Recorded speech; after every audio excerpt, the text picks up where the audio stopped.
You cannot beat consistency. The person who does what they're supposed to do day after day, regardless of how they feel, is going to be the person who wins. The people who are going to be the most successful in the real world are the people who wake up every day and work.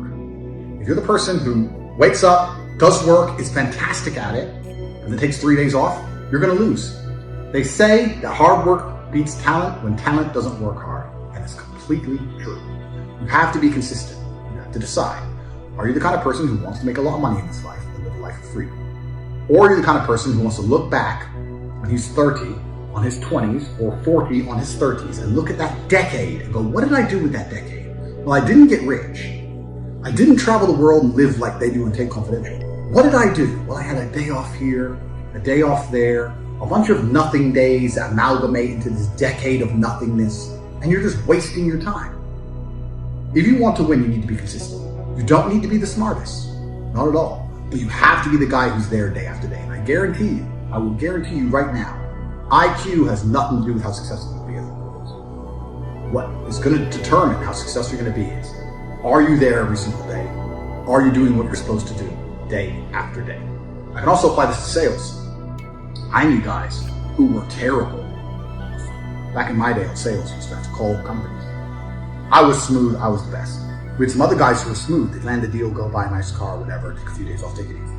We had people who were terrible. When I say terrible, I mean they had a thick Indian accent, didn't speak English that well, didn't know the script that well, didn't know the answers, but they were always in the top 20% of the company because they just hammered the phone. They just were on it. They needed to feed their family in Bangladesh. They didn't give a fuck. They were just calling.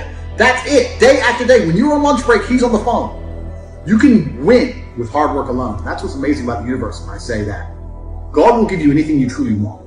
If you truly want money and you truly try hard, you truly listen to us, you are going to have as much money as you can possibly ever desire. But if you think you want money, but you kind of want something else, or if you're arrogant, or if you're lazy, you're going to end up somewhere in the middle if you're lucky and talented. And if you're not talented, you're none of it. Why on earth are you going to go through life and believe you're an unlucky individual? I don't see how that can benefit. Why would you think? It's kind of crazy because I say this. The number one thing people don't have control of in their lives is their mind. But what's funny about that is the only thing in life you can truly control is your mind. You can't control other people. You can't control the weather. You can't even control your health. Your heart might stop beating. You don't make it beat. It just goes, so it's going to turn off one day. The only thing you can control in your life is what you think in your mind. So if you're going to sit there and go, oh, I'm sad, well, you can change that if you actually try, but you don't. You just accept it, right? So people have lost control of their own minds. And I don't understand why you would allow your own mind, to take power from you. Why would you let your own mind convince you you're not a lucky person, or I'm not this, or I'm not confident? Why would you let your own mind sabotage you? Why wouldn't you reprogram your own mind to be on your team? It should be your ally, right? Like, I don't ever feel like I'm satisfied. I never won the world title and go, yes, I'm the champ now. It's just like, okay, next. I was kind of always like that. You know what's amazing? Now I have money, lots of people always ask me, how do I get rich? And I say, when's the last time you talked about money? When's the last time you sat down with your friends and refused to talk about anything else but how to make money? How are you making money? How are you making money? How am I making money? How can we make money together? How's that guy making money? How's that coffee shop there making money? Is that coffee shop making money? I don't know. Do they sell cake? No. Why don't they sell cake? Everyone in here is a businessman. If they had a cute young waitress, a girl, instead of a guy, they'd probably sell more coffee. Like, no one analyzes anything. They just want to get rich, right? I want to be rich, but they have no plan to get rich. And a hope and a plan are very different things. I explain this to people all the time. Everyone has a dream, but no one has a plan. And nothing good is going to happen on accident, right? I didn't become world champion on accident. I didn't wake up and someone go, how'd you become world champion? And I went, oops. You have to plan for it. So a lot of the male instinct to conquer Earth is financial. I think this is why men work so hard. This is why men are so obsessed with money. Or they should be. They absolutely should be obsessed with money. Some men are born with something else inside of them, with a fire inside of them, which cannot be extinguished by beans on toast, TV at night, 9 to 5, sitting around with your wife. I know me as an individual, I could not be satisfied with that. That doesn't mean I look down on the people who are. Absolutely, congratulations. But my time on the planet, I guarantee, will be more eventful. I will die with more stories. I would have made a bigger ripple in space-time because I refuse to comply with just the average, this is okay, you'll be happy with this, take it.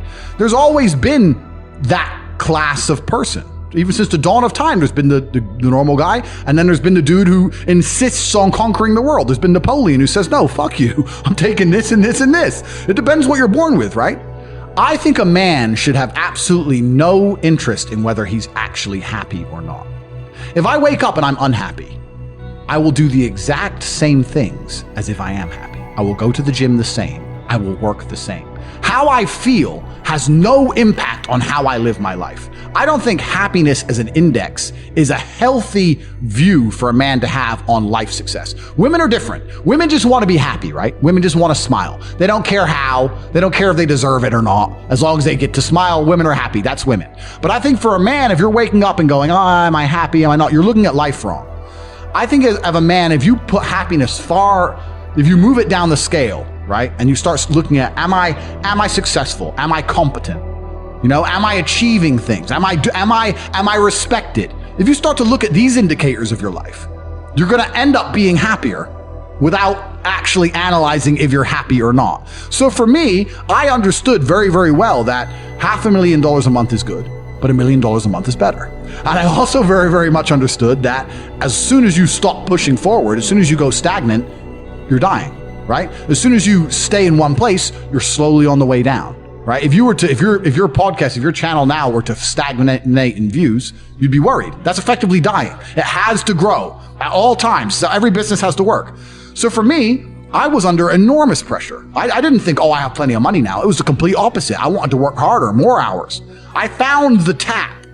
Bro, if there was a golden tap that unlimited money, and you had buckets, and you took one bucket of money, would you just take that bucket, or would you run back and get another bucket and run back and run? I couldn't stop. I couldn't sleep. I'd wake up to go piss at 3 a.m, take a piss, and by the time I finished pissing, I'd be like, I've slept 3 hours, that's enough. This has been inside of me since as early as I can remember. I remember walking to sixth form college. I was 16 or 17 with my 4 friends, and a Ferrari burnt past us. And I said to my boys, I was like, man, how'd that guy get that car? And they're like, don't know. I was like, doesn't that annoy you? I'm like, why would it annoy me? Because we're going to school. Our parents are on council estates. Like, we're trying to scrape 20 pounds a week to eat. This dude has 400 grand for a car. Doesn't that aggravate you? Doesn't that show you that there's something about the world you do not understand? That you're missing something? And they're all like, not really. And they're all the dudes who are right now at home, 9 to 5, couple blowjobs, da-da-da. I was never that guy. I was pissed off for weeks because I saw some dude in his Ferrari. Do you understand? I was like, no, I have to. So now when I push my Ferrari, I'm like, this is the full circle. This is the universe giving me what I've always been manifesting. Does that make sense? Yeah. So now when people say, Andrew, why do you have 17 supercars? Because I have 17. I have every brand you can fucking name. I have 17 cars. I have over $10 million of cars. But because it was a car, these cars used to piss me off. So now I have to have them all. I don't even need to drive them. I have to have them. I'm trying to conquer the earth, my friend. Maybe I'm crazy, but this is what I'm trying to do. It's what I've always been trying to do. So I've never been satisfied. To this day, I'm making more money now than I was making in my cam days. I'm still not happy. But I don't judge my life on happiness. I don't look at it that way. I look at all the other human metrics and say, where am I failing? Am I in good shape? Yeah. Am I rich? Yeah. Do I have good friends, good connections? Yeah. Do I do whatever I want? Am I free? Tick, tick, tick, tick, tick, tick, tick. Well, fuck it then. Then life's fine. I believe each and every one of you is exactly where you deserve to be, or where you belong, or, change the word, where you want to be. So if you're not a millionaire and you're not happy with your life, guess what? You are where you deserve to be. And the reason I'm going to say that is as follows.